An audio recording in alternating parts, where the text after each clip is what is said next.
Pteridophytes की characteristics हम discuss कर रहे थे। टेरिडोफाइट्स में जो स्पोरोफाइटिक बॉडी है वो 3 पार्ट्स में डिवाइड होती है, root, stem and leaves. Vascular tissue present होते हैं, आपको पता है वेस्कुलर में जो जाइलम है उसके अंदर वेजल्स प्रेजेंट नहीं होती हैं, जबकि जो फ्लोएम है उसके अंदर companion cells and sieve tubes absent होती है। ठीक है। स्पोरोफाइटिक बियर्स स्पोरेंजिया के अंदर क्या बनेंगे, स्पोर्स बनेंगे जो कि आगे जर्मिनेट होकर नया गैमेटोफाइट बनाएंगे। Are subtended by the leaf like appendages called the sporophyll. Sporangia जिन लीव्स पर प्रेजेंट होती हैं उनको हम क्या बोलते हैं, स्पोरोफिल्स। इन सम प्लांट्स स्लेजिनेरिया में कौन शेप स्ट्रक्चर प्रेजेंट होती है जिसको कि हम क्या बोलते हैं, स्ट्रोगलाई बोलते हैं। Sporangia produce spores bye meiosis, और स्पोर मदर सेल के अंदर मियोसिस होगा, स्पोर मदर सेल 2n होती है, 2n से nn बनेंगे। Spores gametes to produce multicellular thalloids जिसको कि प्रोथैलस बोलते हैं। ठीक है। जो स्पोर्स हैं वो आगे जर्मिनेट होकर नया प्लांट बनाएंगे जिसको कि हम क्या बोलते हैं, prothallus. Gametophyte bear male female sex organ called antheridia and archegonia. Water is required for fertilisation of male and female gamete. यहाँ पर भी वाटर रिक्वायर्ड है। ठीक है। देखो प्लांट पहले वाटर में रहते थे, उसके बाद थोड़ा लैंड और वाटर दोनों में शिफ्ट हुए, अब ये लैंड पर आ चुके हैं लेकिन इनको रिप्रोडक्शन के लिए वाटर की ज़रूरत होती है। Most pteridophyte produces spores of similar kind, मतलब होमोस्पोरस। यहाँ पर जो स्पोर्स प्रेजेंट होते हैं वो एक जैसे होते हैं, वो कैसे होते हैं, homosporous. But in Selaginella Salvinia spores are 2 kinds heterosporous. Spores जो हैं वो अलग अलग तरीके के हैं, कुछ लार्ज कुछ छोटे हैं। उसको लार्ज स्पोर को मेगा स्पोर बोलेंगे और छोटे स्पोर को क्या बोलेंगे, माइक्रोस्पोर बोलेंगे। Mega spore that produce gametophyte and smaller microspore that produce male gamete. यहाँ पर एक मेगा स्पोर बनेगा और एक माइक्रोस्पोर बनेगा। मेगा स्पोर फीमेल गैमेटोफाइट बनाएगा जबकि माइक्रोस्पोर मेल गैमेटोफाइट बनाएगा।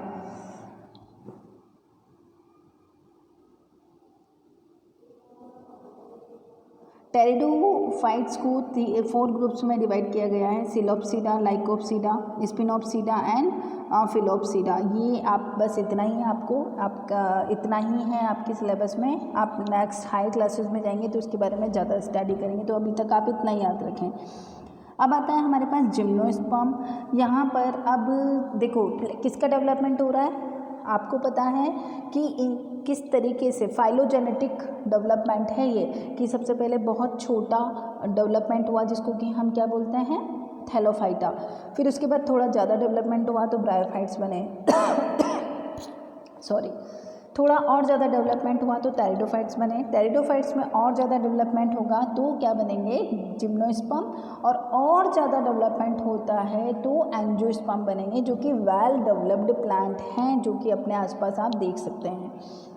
Gymnosperms are those plants in which the ovules are not enclosed inside the ovary wall, remain exposed before and after fertilization. यहाँ पर ovules are not enclosed inside the ovary, मतलब यहाँ पर fruits present नहीं होते हैं। आपको पता है ovule मतलब होता है सीड, और सीड जो है वो ओवरी से कवर नहीं होते हैं। और ओवरी कौन है, ओवरी से किसका डेवलपमेंट होता है, फ्रूट्स का। तो जो सीड्स हैं वो फ्रूट से कवर नहीं होते हैं, किसके अंदर, जिम्नोस्पर्म के अंदर। लेकिन जो एंजियोस्पर्म है उसके अंदर जो सीड्स होते हैं वो किससे कवर होते हैं, फ्रूट से कवर होते हैं। They are perennial and woody, forming either bushes and trees. Perennial erect होते हैं, वुडी होते हैं, इनके अंदर लकड़ी होती है अच्छी सी। Forming either bushes and trees, या तो ये बड़े बड़े ट्रीज बनाते हैं या बुश लाइक स्ट्रक्चर होती है फैलने वाली। Some are very large sequoia and other are very small, जैसे कि जेमिया पिग्मिया। तो यहाँ पर जो हम किसकी बात कर रहे हैं, जिम्नोस्पर्म की। स्टेम में भी अनब्रांच्ड, स्टेम जो है वो सीधा हो सकता है, अनब्रांच्ड हो सकता है और ब्रांच्ड भी हो सकता है। अनब्रांच्ड किस में, साइकस में, और ब्रांच्ड किस में होता है, पाइनस में। रूट्स इज टैप रूट, इनके अंदर जो रूट प्रेजेंट होती है वो टैप रूट होती है। लीव्स में बी सिंपल एज और कंपाउंड। लीव्स सिंपल हो सकती है, मतलब देखो सिंपल रूट का मतलब क्या होता है, इस तरीके की स्ट्रक्चर, ये सिंपल रूट है एक, दिस इज सिंपल रूट। और अगर हम कंपाउंड रूट की बात करें तो ये जो लीव्स हैं, एक ही पत्ती बहुत सारे पार्ट्स में डिवाइड है, तो उसको हम बोलेंगे, इसको हम क्या बोलेंगे, कंपाउंड लीफ। और एक ही पत्ती देखो यहाँ पर इस तरीके से आप देखा होगा, इस तरीके से स्ट्रक्चर बनी होती, तो इसको बोलेंगे कंपाउंड लीफ। ठीक है, group of the small leaves, उसको हम बोलेंगे compound leaf. They are heterotrophs, produce haploid, microspore, megaspore in male and female strobili respectively. यहाँ पर हेटेरोट्रोप्स होते हैं, मतलब जो स्पोर्स होते हैं, हेटेरोस्पोरस स्पोर जो हैं वो अलग अलग होते हैं, कुछ बड़े कुछ छोटे होते हैं। प्रोड्यूस हैप्लॉइड माइक्रोस्पोर और मेगास्पोर बनाते हैं।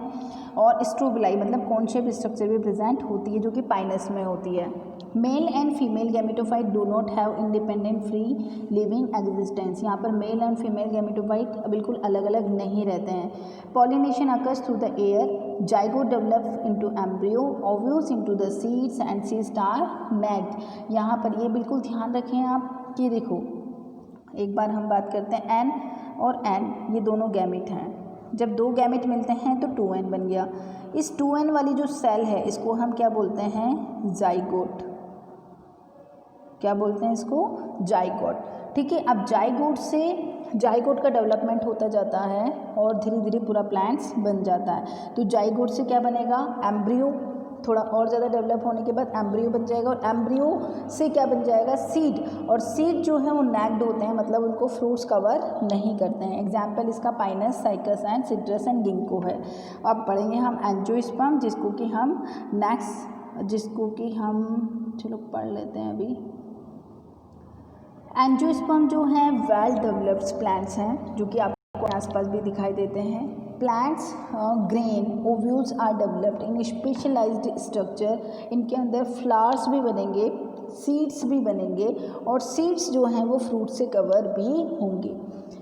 Size varies from almost microscopic Wolffia, ये बहुत छोटे भी हो सकते हैं प्लांट्स, और बहुत बड़े भी हो सकते हैं। Tall tree eucalyptus more than 100 metre.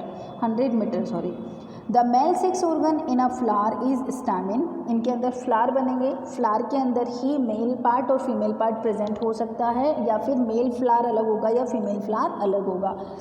Male flower के अंदर जो मेल पार्ट होता है दैट इज स्टैमिन, जिसके अंदर पॉलन ग्रेन प्रेजेंट होते हैं। The female sex organ in a flower is pistil और कार्पेल। फीमेल सेक्स ऑर्गन, अगर मैं फ्लावर की स्ट्रक्चर बनाऊं कुछ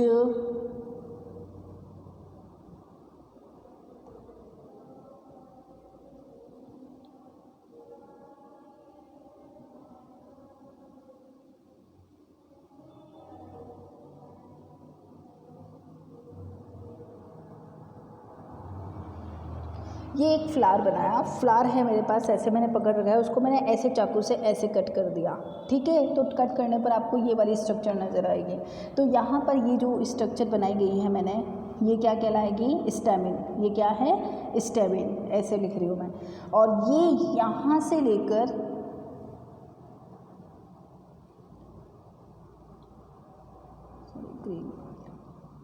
ये यहाँ से लेकर यहाँ तक, ठीक है, ये क्या है, कार्पल। आपको दिखाई दे रहा है, जो मैंने ऊपर से नीचे तक ग्रीन कलर जो एरो बनाया वो यहाँ से यहाँ तक का पार्ट क्या कहलाता है, कार्पल। और यहाँ पर क्या प्रेजेंट होते हैं, ये देखो, ये मैंने क्या बनाया है, ओव्यूल, जो सीड है, इसके अंदर क्या प्रेजेंट होंगे, ओव्यूल प्रेजेंट होंगे, जो उनसे आगे जाके किसका डेवलपमेंट होगा, सीड का डेवलपमेंट होगा। तो ये हो गया फ्लावर, ये स्टैमिन है, ये कार्पल है।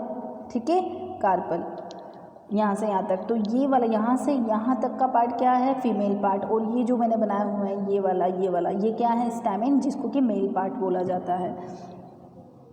The Female sex organ flower in stamen and contain pollen grain.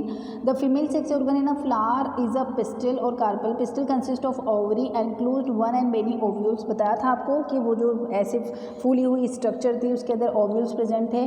With in ovule are present highly produced female gametophyte termed embryo sac. और उसके अंदर एम्ब्रियो सेक बनता है. क्यों? क्योंकि मेल गैमेट जब फ्यूज होंगे तो एम्ब्रियो बनेगा. अब एम्ब्रियो को खाना देने के लिए एक स्ट्रक्चर प्रेजेंट होती है जो कि एम्ब्रियो सेक कहलाती है.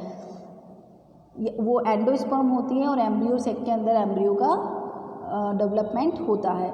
Each embryo sac has a 3 celled egg apparatus, 1 egg cell, 2 synergid and 3 antipodal cell. अब यहाँ पर अगर मैं स्ट्रक्चर बनाऊँ, अब मैं सिर्फ क्या ले रही हूँ, ये आप ध्यान रखें कि मैं सिर्फ वो वाली स्ट्रक्चर बना रही हूँ. ये वाली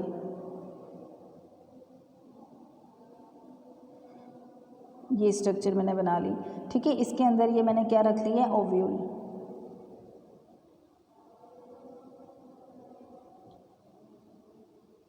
ये ओव्यूल है. ठीक है. अब ये ओव्यूल जो आप यहाँ पर देख रहे हैं, इनसे किसका डेवलपमेंट होगा, यहाँ पर जस्ट वेट.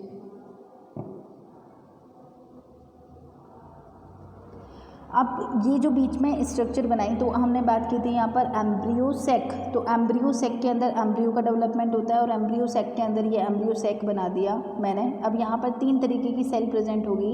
एक तो एग सेल, सिनर्जिड और एंटीपोडल सेल. तो यहाँ पर ये देखो